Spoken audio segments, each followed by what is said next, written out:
Next, how we're here with Third Movement. I want to bring a video to you guys. Actually, it's going to be the article we're going to be talking about. You can find the article in the pewresearch.org. The article name is "Wealth Inequality Has Widening Along Racial and Ethic Lines Since the Great Recession." I always want to say depression, but it was a recession. So here's the deal. I'm going to read some numbers off to you, and I really hope that you're going to read this article. If you're a friend on my Facebook, I posted on my Facebook. If you're not a friend on my Facebook, go check me out at on Facebook/Lacy Howard. Just that simple. All right, so I'm gonna try to make the thumbnail, the graphics, so you can kind of see before you click on. All right, so this article was talking about what happened in the Great Recession, and it tells you what happened before with financial levels in America, households, financial in households before and after. So we're gonna start with all households in America. In 2007, before the Great Recession, the household income in America was $135,700. So 135 and 7,000. That was the overall income level. In 2010, after the Great Recession, when the Great Recession kind of like was over, it was 82,300 overall in America. Now, 2013, they show kind of like a little ways after the recession in 2013. It's down to 81,400. Excuse me. So that's America overall. That's everybody that lives in America. Now, to give you guys a head up, I think this is how they're categorizing people in America. You white, you're black, and everything else is through under the banner of Hispanic. That's just how they categorize it. So we're gonna start with the whites, white people, white individuals, family, households. Before the recession, it was at $192,000. During the right after the recession, it got down to $138,000. And now the white income household is up to $141,000. Might as well say $142,000. Now we go into blacks. Before the recession, it was up to 19,200. Right after recession, it was 16,600, and now it's at $11,000. Now this is Hispanic. I guess that would be everybody: Chinese, Indian, everybody. I guess. I don't know why they did. I don't know. But anyways, so. Before the recession, it was up to they was making 23,600. Right after recession, they got down to 16,000. And now, as of 2013, they was at 13,700. So those are the three groups in America. How does this tie in? I do spiritual videos. I do Christian videos. How does this tie in Christianity? And I want to ask you this, and a lot of the conservative Christians come out and say this. This is America. Everybody has the same chance to make every money that everybody else is.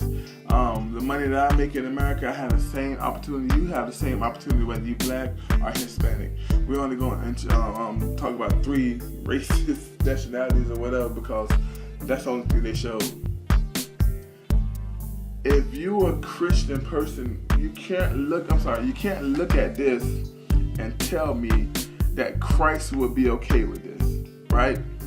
You can't look at me and tell me as in 2013, white individuals are making $141,000 while black individuals making $11,000, right? It's like this. There's two families. Let's put this in context. There's two families. This is a perfect way to put this in context. There's two families, one white, one black, or there's three families. One black, one white, one Hispanic. And they all go out as a community to McDonald's, right? McDonald's a little cheaper. Let's rev it up a little bit. They all go to a family restaurant, like I don't know, just like your average family restaurant. When one family sit down and their budget is $141, right? That's what one family budget is, $141. The other family budget is $11, and the other one is $13. There's a husband and a wife and two kids in both families. The Hispanic got two boys. The black got a boy and a girl. The white have two girls. Don't even matter. You can switch it out any way you want. I don't care what you say. There's not gonna be anything going on there family-wise that's gonna be enjoyable for the black and Hispanic family, while the white family is gonna have a great time, right? Gonna have a great time. When we look at America today, you're telling black people and Hispanic people that $13,000 and $11,000 is enough for you to live, while we're living at $141,000. That's what you're telling black people, and you think that Christ see that as fair for you to sit up there and say that this is fair? How can you justify? Like, I don't understand. How can you justify telling black people and Hispanic people they have the same opportunity in America as you, and that's nowhere near the truth? Even the numbers showing, even in times of depression, that the whites were still, in the times of depression, whites were still making close to $140,000. They was making over $130,000 in the time of depression. This is crazy to me. And what's more crazy is that more and more people are growing in this idea of let's get rid of welfare. Let's get rid of welfare.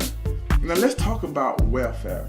So I did a study on the numbers for 2013, the welfare, the percentage of people that was on welfare in 2013. Do you know that black people led all people in welfare with 38.7%? I don't know, the point may be off a little bit, but it was 38.some%. While white people came in second with 36.something%. And Hispanic people came in around like the same, about 13%, I think it was. And for some reason this one had Asian. This one I studied had Asian, and Asian came in at 2.2%. I remember 2.2 because all like that was super low. So white people are getting the same advantage levels of welfare as black people, and more than Hispanic people. But yeah, you tell us to strap ourselves up pick ourselves up by a bootstrap. And I'm coming to you as a man who really loves Jesus, who if you can't tell by my channel I love Jesus, I don't know what else to tell you. I mean, I don't know what else to tell you. And I'm coming to you at that person, not saying, okay, not spewing hate, because I am not trying to bring awareness to this situation to bring hate, but to say, okay, this ain't love. If we're the Church of Christ, which said, okay, my 2 commandments I leave unto you is to love God and love people, could you say you love people when you're getting $141,000 a year on average? The average household get $141,000 a year, while the black household get $11,000. That's poverty. Like on average, the black people live in poverty. On average. Now, white people is not only, we ain't pointing fingers at white people, but we are saying that this can't be love. But to black people, we have something. We play a part in this too. Like, we had this big push for education. Remember that? I remember coming up, when I was around the age of 15 to about 8, to about now, even now. Like, there was this big push for college. Like, we got to get these kids in college. Like college was a big deal. College was gonna be the salvation that black people need. This is before Obama, by the way. College was gonna be the salvation that black people need. When we look at today, we are making lower money than we ever did, and we're more educated.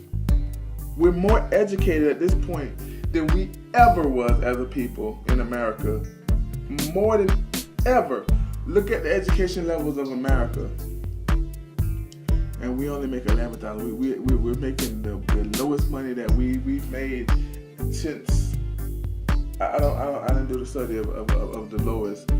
But it's been a while, man, maybe 40 years, 50 years. We play a part in this.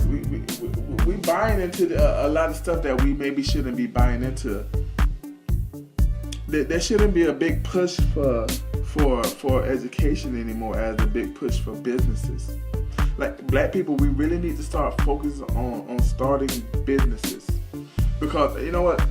Somebody told me this, and I live by this. My mom didn't tell me this, but my mom always had a business. Somebody told me this. If you work for somebody, no matter how hard you work for that somebody, you're still gonna only be able to make so much money for yourself, and you're gonna make them more money for them than for you. That's what happens when you work for people. But when you work for yourself, the harder you work, the more money you put in your pockets. Right?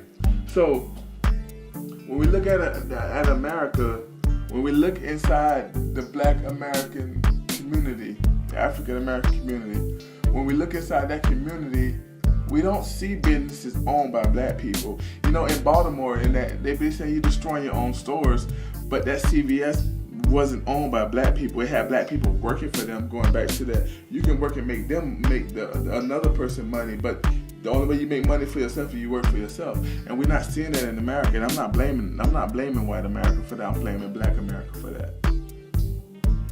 One thing that I thought that we didn't do well, that our elders, and listen to me, I love elders. I love my elders. But I didn't think our elders did a great job with leaving us lessons for life, like owning a business. I was never told the importance of owning a business. I was told the importance of education and going to work for someone. I was told that it'll be better for me to get an education than go work in a Fortune 500 company, or get an education and go work in another community. Matter of fact, we can work in other communities, then we can leave the hood, we can leave our communities, and we can go make other communities better. And then we can deal with stuff like people, like other communities not wanting us in their communities, but we still fight to be there instead of coming to our communities and building up our own. This is a perfect illustration of why black people really need to focus on their own community. Why we need to get this mindset of the George Jefferson moving on up attitude out of our mind. But this is also on us. This is on us. This is on us. Even if we don't know how to start a business, even if we don't know anything about a business, we got YouTube. YouTube, you can learn how to build a business. And another thing, There is a lot of YouTubers out there that are pushing businesses, our black-owned businesses, and all this. And I think we need to follow suit. And I think what's going to happen is you're going to see more black-owned businesses. I don't understand. Like we consume. Black people consume so much. We consume so much, especially when it comes down to weave, right? And in our culture, weave is consumed by us a lot. And I'm not one of those that says that black women shouldn't wear weave. It's an issue that black women wear weave. Me personally, I'm not one of those that's gonna say that. My mama wore weave and everything. Even though I'm gonna be honest with you, I do prefer natural. I love natural, but that's just who I am. I love natural and everything, no makeup, all that. That's just who I am. But what I think is wrong about the weave argument that we're missing is we're letting too much money out of it. Don't just wear the weave, sell the weave. Like if you're a woman and you love wearing weave, sell it. You don't need to just consume. Sell. Go out there and buy a bunch of weave. Go out there and buy a bunch of weave and sell 90% of it. Then use the other 10%. At least you're getting your money back. At least you're making money off of it. Same thing with shoes, bros. Like this is ridiculous that we let a man. We worship a man on a shoe because he have his hands up and his legs spread. We worship this man instead of, man, come on, bros, let's get out there and start pushing these shoes. Or let's get out there and start designing our own shoes and pushing our own shoes towards people. Michael Jordan is not the only dude that can make shoes. Like Kobe Bryant and these cats, these are regular people. They just like you. They just get paid millions of dollars to have fun, right? And you paying them all this money to have fun.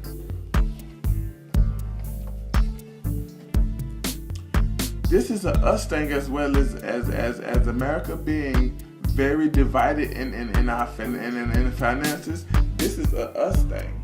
Like we love to go and get cars and put all our money into these cars, and they depreciate. Now listen to me, I am from that culture. I love old school cars sitting nice. I love that, but I'm not gonna waste my money on that, especially if I don't have a bank account that can support my family. If I can get fired, I'm not finna get into that foolishness. Because right now that is foolishness to you. If you have no money, that's foolishness. Like you can go get you a nice sedan car and then get you to where you gotta go, as long as you can get to where you can get that money. That's what it should be about. Now I'm not one of those. I'm not one of those that's gonna push money. I don't push that. Matter of fact, I tell you, if you live in life for money, you're never gonna be happy. But we can't be on poverty level all our life, right? We can't be at a place where we're living literally in poverty all our life. So what has to happen is we have to start seeing these things and say, okay, yeah, the system is rigged against us, but doesn't mean that we can't make it. Because there are people out there in low numbers making it, and we gotta have the attitude that if they can do it, I can do it too. We're more set on, okay, let me get this job so I can go ahead and get these shoes and take care of my family or whatever and all that. Instead of saying, okay, let me go ahead and make this business so I can take care of my family. I can take care of my son's son. That's the mindset we have to have. I thought this was a very interesting article. I think you should read it yourself. And I'm gonna do more of these videos about articles. Especially this month, I'm trying to do a video every day of the month. And I pray in my name of Jesus that it's His will and I can continue to do this. But stop by Third Movement. Stop by YouTube.com/Third Movement, Facebook/Third Movement. The website is down right now. I'm working on some things and it'll be up pretty soon. But you can find us everywhere at Third on Twitter. You can find us in all these places, and it'll be in the description below. The latest hour Third Movement, actually, telling you guys to really think about this income inequality and praying how we can change it, white or black.